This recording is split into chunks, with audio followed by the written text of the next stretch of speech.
नमस्कार, सत श्री अकाल, अस्सलाम वालेकुम। मैं आपका अपना अफ़ीक़ कुरैशी हिंदुस्तानी एक बार फिर आपसे मुखातिब हूँ। आज मैं निकल पड़ा हूँ देश की राजधानी दिल्ली की सड़कों पर, जहाँ मैं आज आपको दिखाने वाला हूँ कि देश की राजधानी दिल्ली की सड़कों पर आखिर सैकड़ों नहीं, हज़ारों नहीं, बल्कि अगर पूरी दिल्ली में देखा जाए तो लाखों की तादाद में लोग सड़क पर जीवन व्यतीत करने के लिए, जीवन यापन करने के लिए, अपनी ज़िंदगी को ख़तरे में डालकर सोने के लिए यहाँ पर मजबूर हैं। आखिर ये लोग कौन हैं? ये लोग कहाँ से आए हैं? ये बिना सुविधाओं के, बिना गद्दे के, बिना चीज़ों के अपनी ज़िंदगी को जोखिम में डालकर इन सड़कों पर आखिर क्यों सो रहे हैं? इन तमाम मुद्दों पर मैं बातचीत करूंगा, इन तमाम परिस्थितियों को जानने की कोशिश करूंगा, क्योंकि कहा जाता है कि दिल्ली की सर्दी बड़ी ख़तरनाक सर्दी होती है। दिल्ली की सर्दी हाड़ कँपाने वाली सर्दी होती है और सर्दी दिन ब दिन लगातार बढ़ती जा रही है। उसके बावजूद भी ये सैकड़ों लोग आज यहाँ पर सोने को मजबूर हैं। उसकी वजह क्या है? आखिर किस बात को लेकर उनके अंदर मौत का खौफ निकल चुका है और अपनी ज़िंदगी को वो सड़क पर व्यतीत कर रहे हैं? तमाम चीज़ें मैं आपको समझाने की कोशिश करूँगा, बातचीत में इनसे करूँगा, ताकि आप तक सीधी सीधी बात इन लोगों की पहुँच सके। तो चलिए मैं इन लोगों से बातचीत करने की कोशिश करता हूं कि आखिर ये लोग अपनी ज़िंदगी को ख़तरे में डालकर यहाँ सोने के लिए क्यों मौजूद हैं। एक चचा हैं यहाँ पर, उम्र दराज हैं, उनसे बातचीत करने की कोशिश करता हूँ, उनसे जानने की कोशिश करता हूँ कि आखिर क्या वजह है जिसकी वजह से वो यहाँ पर सो रहे हैं और अपनी ज़िंदगी को ख़तरे में डाल रहे हैं। चचा, कहाँ से आए हैं आप? हमारा ज़िला शाहजहानपुर है। ज़िला शाहजहानपुर? हाँ। अच्छा, तो चचा यहाँ पे क्या काम करते हैं आप? काम तो करने के लिए आए, काम ही नहीं मिल रहा है और वैसे ही खाली घूम रहे हैं और गांव में कुछ है नहीं। माइक थोड़ा पास रखिए अपने चेहरे। हाँ, अब बताइए। गांव में कुछ है नहीं, न लड़के हैं, न बच्चे हैं, न ज़मीन है, न घर है, मकान। गांव है लेकिन काफ़ी साल गांव में भी कुछ नहीं है और यहाँ काम करने के लिए आए तो यहाँ भी कुछ नहीं है। यहाँ काम नहीं मिला जब से आप आए हो? हाँ, जब से काम नहीं मिला 3 महीने हो गए। तो अब खाना पीना आपका कहाँ से हो रहा है? ये लाइन में रोटी खाते हैं, कभी मंदिर में खाते हैं, कभी मस्जिद में जाते हैं, कभी मंदिर, कभी मस्जिद, यही रोटी खाते हैं। रात को यहाँ पे सोते हो? रात को यहाँ सोते हैं। अच्छा, आपको डर नहीं लगता क्योंकि बराबर पे इतना हैवी ट्रैफिक चल रहा है, ट्रकें चल रही हैं, बसें चल रही हैं, कारें चल रही हैं, आपको डर नहीं लगता फुटपाथ पे सोते हुए? सोने का तो डर लगता है, लेकिन जब मौत आएगी तो घर में भी आ जाएगी, नहीं आएगी तो यहाँ भी नहीं आएगी। क्रोकरी का काम करते थे, वो काम खुले नहीं है, दीपावली के बाद बताया खुलेंगे। अच्छा, हाँ। तो लॉकडाउन में कहाँ रहे आप? लॉकडाउन में तो मैं यहीं था, दिल्ली में ही थे? दिल्ली में ही थे। तो लॉकडाउन में कहाँ सोए थे? क्योंकि सड़कों पे तो लोगों को आने नहीं दिया था। लेकिन फिर भी हम तो कहीं गए नहीं थे, हम तो रोडों पर ही थे। रोडों पे ही सो रहे थे? हाँ। चलिए, मतलब ये नहीं रोडों पर नहीं, इसके भी जमुना के किनारे सो रहे। जमुना के किनारे जाके आप सोए हैं लॉकडाउन?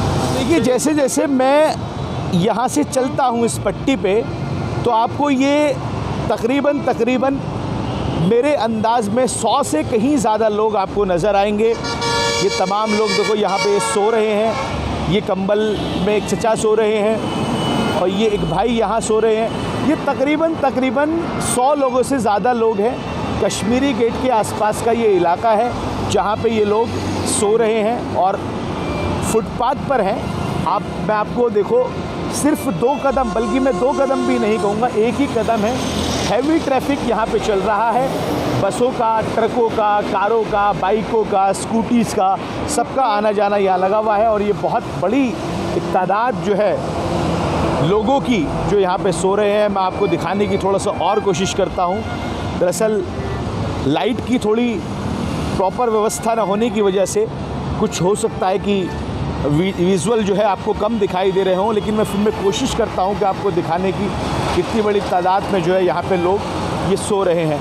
मैं कुछ और लोगों से यहाँ पे बात करने की कोशिश करूँगा कि वो लोग आखिर यहाँ पे अपनी ज़िंदगी क्यों बिता रहे हैं। लेकिन आप पहले ये देखिए कि कितने लोग हैं जो यहाँ पर आपको पट्टी पे सोते हुए नज़र आएंगे। इनके लिए ना कोई व्यवस्था है, इनके लिए ना कोई सुविधा है, इनके लिए कुछ भी यहाँ पर नज़र नहीं आ रहा, लेकिन फिर भी ये लोग अपने फुटपाथ पर, ये देखिए नौजवान लोग भी हैं यहाँ पे और मेरे ख्याल से 25 से 30 साल की इनकी उम्र होगी। मैं कोशिश करता हूँ इनसे बातचीत करने की कि ये यहाँ पर क्यों हैं। भैया आप भी यहीं पे सोते हैं? आप थोड़ा बात करेंगे मुझसे? अच्छा आप इधर आइए, आप थोड़ा सा खड़ा हो जाइए, ये पकड़ा दीजिए इनको। देखिए ये कुछ लेके आए हैं अपने साथी के लिए, मेरे ख्याल से चाय है क्योंकि मौसम सर्द हो गया है। तो मैं इन भैया से आपकी बातचीत कराने की कोशिश करता हूँ। आप ऐसे ही खड़े रहिए भैया, आप थोड़ा इधर आइए। आपका नाम क्या है? अशरफ। ये माइक आप लीजिए और ऐसे हाथ में इसको पकड़ कर आप रखिए। हाँ, क्या नाम है आपका? अशरफ अली। अशरफ अली, कहाँ से आए अशरफ भाई आप? अलीगढ़ से। अलीगढ़ से। तो यहाँ क्या करते हैं आप? मजदूरी धक्का मिलता है, मुझे रिक्शे में धक्का लाए थे, सारे बड़े काम करते हैं हम। मतलब दिल्ली में आपको जो मजदूरी का काम मिलता है, आप उस मजदूरी के काम को करते हैं? हाँ जी बिल्कुल करते हैं। कितने रुपए रोज कमा लेते हो? 50-60 रुपये ज़्यादा, चाहे 100 रुपये, चाहे 100 रुपये। 100 रुपये ज़्यादा। तो काम आपको रोज़ मिल जाता है या फिर कभी कभी मिलता है? रोज़ मिलता है और रोज़ मिलता है अपने हिसाब से। अच्छा, ज़्यादा आईडी मांगते हैं। आईडी मांगते हैं? आईडी है आपके पास? आईडी हमें घर से आए लड़के, आईडी मिलती नहीं है। अच्छा। तो अशरफ भाई मुझे ये बताइए, आप इस सड़क के किनारे क्यों सो रहे हैं? मजबूरी हमारे रंग से बाहर लगे, कुछ सोचते थे। है जी? कुछ तो सोचते थे, रंग से बाहर लग गई। अच्छा, रंग से आप अगर आप यहाँ पे कमाने के लिए आए हुए हैं अशरफ भाई, तो आप लोग 3-4 लोग मिलकर एक रूम क्यों नहीं ले लेते? मैं अपनी आगे बात बोल रहा हूँ, मेरे घर में कोई नहीं है, मेरे माँ मर गए, वो बाल में सड़क लोहा है, इनसे पूछ लो हमारा नाम असलब है, पूरा काम कर रखा है, तो उस सड़क में मेहनत करी है, कुत्ती तरह मेहनत करी, कुत्ती तरह हमें कोई हासिल। ये देखिए यहाँ पे एक और भाई हैं। मैं जितना आगे जाता रहूँगा आप मेरे कैमरे के थ्रू देख सकते हैं, उतने ही लोग आपको यहाँ पे सोते हुए नज़र आएंगे। कश्मीरी गेट का ये वो इलाका है, महज 100 कदम की दूरी पर कश्मीरी गेट है। ये आप देख रहे होंगे, ये दीवार पेड़ों के पीछे जो है ये मॉनेस्ट्री मार्केट की दीवार है। रोड यहाँ पर चल रहा है और ऐसे रोड में चलते हुए में यहाँ पे सोना, देखो पुलिस की गाड़ी भी यहाँ पे जा रही है, मतलब पूरी रोड चलने वाली है यहाँ पे। ये चचा है मेरे सामने। चचा क्या नाम है आपका? इसको पकड़िए आप माइक को, इसमें थोड़ा बताइए। जी बोलिए। हाँ ऐसे रख लीजिए। क्या नाम है आपका? मोहम्मद। जोर से बोलिए थोड़ा। मोहम्मद। कहाँ से आए हो आप? मैं बिहार से हूँ। बिहार से? कौन से ज़िले से हो? मैं हूँ अररिया जिला। अररिया ज़िले से। थोड़ा जोर से बोलिए, ट्रैफिक चल रहा है तो आवाज़ थोड़ी सी नहीं आएगी। तो आप यहाँ पे क्या काम करते हैं? यहाँ लेबर मजदूरी के काम करता हूँ। लेबर मजदूरी का काम? तो आप लेबर मजदूरी का अगर यहाँ पे काम कर रहे हैं चचा, तो कितना कमा रहे हैं दिन में? कहाँ जितना कमाते हैं चोर ले जाता है। चोर? हाँ, मतलब चोरी होती है आपकी यहाँ? चोरी सबसे ज़्यादा दिल्ली में ही है।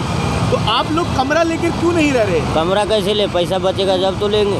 कितने रुपए रोज कमा लेते हैं आप? 300-400 रुपये कमा ही लेते हैं एक दिन में। अगर आप एक दिन में 300-400 रुपये कमा लेते हैं, लेकिन परमानेंट काम नहीं मिलता है ना। परमानेंट नहीं मिलता है। महीने में कितनी बार आपको काम मिल जाता है? महीने में वही 10-12 काम मिलते हैं। 10-12 दिन आपको महीने में काम मिलता है। यानी अगर आपको 12 दिन काम मिल गया और 300 रुपये के हिसाब से देखा जाए तो 3600 रुपये महीना होते हैं। तो खाना भी तो खाना उसमें है। आपका खाना भी है, उसमें आपका और भी खर्चा है। तो चाचा आप ये बताओ, आपको डर नहीं लगता रोड के किनारे सोते हुए? डर काहे को लगे, 30-35 साल से तो यहीं है। 30-35 साल से आप फुटपाथ पे ही सो रहे हैं? यहीं सो रहे हैं। आखिर आपने कोई तो उम्मीद लगाई होगी किसी सरकार से या किसी नेता से या किसी अधिकारी से कि आपको जो है सड़क पे ना सोना पड़े या आपको काम मिल जाए। यहाँ सर पे हाथ रखने वाला कोई नहीं है तो यहाँ क्या काम देगा, घंटा काम देगा। आप अपने माँ बाप से कितने दिन से नहीं मिले हो? 30-35 साल हो गया, बता रहा हूँ। माँ बाप को देखे हुए 30-35 साल हो गए? 30-35 साल हो जाते गए। क्यों नहीं, मिलके क्यों नहीं आते? गाँव वापस जाऊँ कैसे जाए, पैसे नहीं होता उतना। अरे चाचा, बिहार जाने के लिए 2-2,500 रुपये काफ़ी रहेंगे। अरे 2-2,500 रुपये कमाने के लिए थोड़े ना आया था। भला अगर आप जाएंगे तो आपको डर ये है कि माँ बाप आपको उल्टा कहेंगे? उल्टा कहेंगे, पूरे गांव वाले भी नहीं रखेंगे। गांव वाले भी नहीं रखेंगे? नहीं रखेंगे। गांव वाले क्यों नहीं रखेंगे? अगर नहीं कमाया तो मुकद्दर है, किस्मत है ये तो। अरे वो नहीं समझेंगे ना। अच्छा, अब है कोई उम्मीद सरकार से? मैं आपके पास में यहाँ पर आया हूँ ये प्रोग्राम लेके, आप किसी से कुछ कहना चाहते हैं जो आपके लिए अच्छा हो, सरकार से या नेताओं से? जितने भी सरकार आया सब ऐसे ही है, कोई सही नहीं है। कोई सही नहीं है। चलिए, जैसे जैसे मैं आगे जाता जा रहा हूँ आप देख सकते हैं कि ये लोग जो है यहाँ पे सो रहे हैं और ये लाइन जो है, क्यू जो है, ये ख़त्म होने का नाम नहीं ले रही है। तकरीबन मैं भी 150 से 200 मीटर की दूरी मैं पैदल तय कर चुका हूँ और ये लोग आप देख सकते हैं कि यहाँ पे बिस्तर जो है वो बिस्तर के नाम पे सिर्फ एक चादर या फिर एक कंबल छोटा पतला मुतला लगा हुआ है।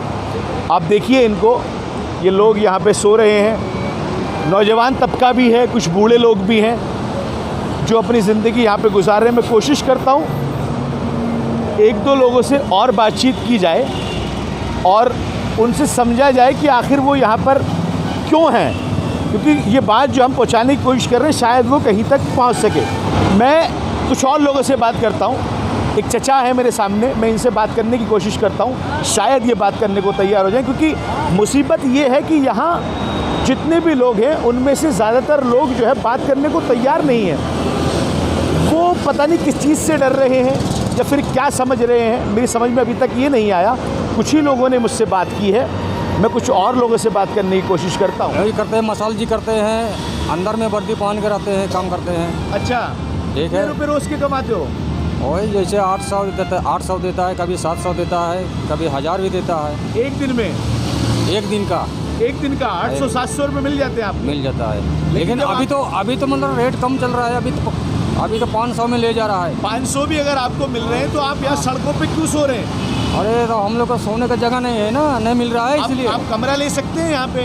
कमरा तो बहुत दाम है, पड़ता है ना, बहुत मिलता है। एक महीने में कितनी झाड़ी लग जाती है? अरे अभी काम ऐसे मोटा मोटी नहीं चल रहा है ना। हाँ, अभी कहाँ काम चल रहा है, हल्का फुल्का चल रहा है, कहीं कहीं चल रहा है, काम नहीं है। हाँ। अच्छा, बेलदारी का काम करते हैं। अच्छा, बेलदारी भी कर लेते हो? हाँ, बेलदारी भी कर लेते हैं। तो कोई बात आप किसी से कहना चाहेंगे आप, सरकार से या नेताओं से, जो आपकी मदद कर सके? कुछ कहना चाहेंगे? आप तो क्या बोलेंगे, सरकार को बोलने से भी तो देगा तभी ना। रैन बसेरों में नहीं जा सकते आप? जो रैन नैन बसेरा भी नहीं बन रहा है ना, बनेगा तब ना जाएंगे। अभी शुरू नहीं हुए? अभी शुरू नहीं। रैन बसेरे तो बने हुए हैं। नहीं, नैन बसेरा अभी बन रहा है। अच्छा, अभी बन रहा है, अभी शुरुआत हुआ है, मतलब अभी दिवाली के बाद में बहुत मैंने दिसंबर तक में बनेगा। एक और साहब यहाँ पर मौजूद हैं, मेरे ख्याल से इनकी उम्र 25 से 26 के करीब या साल 2 साल ऊपर नीचे होगी। मैं इनसे बात करने की कोशिश करता हूँ। अभी फ़िलहाल ये खाना खा रहे हैं, मैं इनका आपको खाना भी जो है दिखाने की कोशिश करूँगा। देखिए, ये एक तरह से दाल और चावल है, मेरे ख्याल से राजमा चावल है जो ये यहाँ बैठ के खा रहे हैं। इनके बराबर में एक और साहब हैं, ये भी खाना यहाँ पर खा रहे हैं। देखिए, इनका भी जो है वही राजमा और चावल है जो ये लोग खा रहे हैं, खाना है। मैं हमें लॉकडाउन में इधर रह गया था। लॉकडाउन में फंस गए थे आप यहाँ पे? हाँ। लॉकडाउन में जब सड़कों पर किसी को नहीं निकलने दिया जा रहा था, आप लोग कहाँ सो रहे थे? हम लोग ऐसे ही सोते थे, बिस्तर फुटपाथ छिपा के सोते थे? हाँ। तो हमको स्कूल दे रखा था ये। अच्छा, स्कूल में रखा था हम लोगों को। अच्छा, खाने वाने का इंतजाम कहाँ हुआ था? खाने में स्कूल में हुआ था, खाने का इंतजाम सरकारी लोग कर रहे थे, सरकार कर रही थी? हाँ। अच्छा, तो जब लॉकडाउन ख़त्म हुआ, अनलॉक हुआ, तो आप वहाँ से आ गए या आपको भेज दिया गया? वहाँ से हमको भेज दिया था। अभी काम धंधा क्या करते हैं आप लोग? यही लेबर चौक पर मिल जाता, काम कर लेते हैं, नहीं तो धक्का मार लेते। ये रोड आपका बराबर में पूरी रात में कुछ चल रहा है, बसें, ट्रकें, कारें, सब डर नहीं लगता आपको फुटपाथ पे सोते हुए? सर, डर लगे या करे, सोना है, कोई सहारा ही नहीं है इधर। तो मैं लगातार आपको कुछ सड़कों पे जो लोग सो रहे थे फुटपाथों पर, उनकी कुछ समस्याएं बता रहा था, उनकी परेशानियां बता रहा था। जैसे मैंने आपको बताया, आगे चलने के बाद में मुझे एक टीम मिली जो यहाँ पर डिस्ट्रीब्यूशन करने के लिए आई है। कुछ ब्लैंकेट्स, बल और केक भी इनको खिलाया गया है। इस टीम के एक मेंबर हैं राजीव जी, मैं उनसे थोड़ा सा आपको बातचीत कराने की कोशिश करता हूँ और ये जानने की कोशिश करता हूँ कि दिल्ली की सड़कों पर आखिर वो अगर इस चीज़ के लिए उतरे हैं तो उनका मकसद क्या है, उनका एम क्या है। राजीव जी, मैं बहुत देर से शूटिंग कर रहा था यहाँ पे, मैंने लोगों को देखा सड़कों पर, फुटपाथों पर जी, एक बड़ी तादाद है, सैकड़ों लोगों की तादाद है और उनसे बातचीत की। घर नहीं, किसी के पास कारोबार नहीं, किसी के पास काम नहीं जी। अपनी ज़िंदगी को जोखिम में डालकर जी। फुटपाथों पर सो रहे हैं। आपकी पूरी टीम माशाल्लाह यहाँ पर आई हुई है। आपका एम क्या, मकसद क्या है यहाँ पे आने का? हमारा मकसद ये है, जो हमारे मेंटर्स ने, हमारे सीनियर्स ने दिया है, और हमारा एक ग्रुप भी है, उसका नाम है, NGO का नाम है टाइनी टोस, लोग उसके तरफ से हैं। और हमारा एजेंडा यही है कि अगर हम सारे लोग अगर मिल के कुछ भी करते रहेंगे तो बहुत कुछ हो जाएगा, है ना। तो एजेंडा ये है कि जो गांधी जी ने बोला था, गांधी जी की एक स्टेटमेंट है, be the change you want to C.